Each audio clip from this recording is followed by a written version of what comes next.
Good morning everyone. It's April 8 at ngayong araw na to nakatanggap po ako ng tawag at ako'y tumugon. Nakatanggap din po ako ng sulat at ang sulat ay may kalakip na suporta. Ako ay lubos na nagpapasalamat sa inyo na nagtutubili na sumuporta sa akin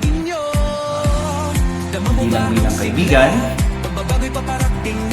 bilang kapamilya, at bilang kasama sa trabaho.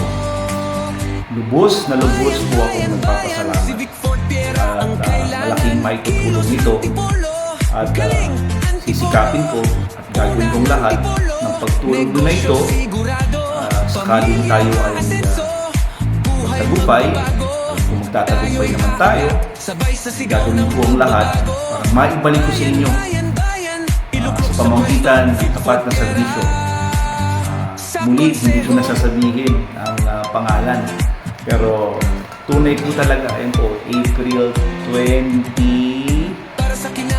2025. Ayan po, nakalagay pa kung para saan. Kaya sa inyo, kaibigan ko, mga ate at kuya, maraming salamat sa suporta na ipinagkaloob sa akin at pagtitiwala. Muli po, sa aking puso, maraming salamat po. Now Vic Ford Pera for Councilor, kanyang ipapamalas ang tunay na serbisyo para sa Antipolo. Bayan, si Vic Ford Pera ang kailangan.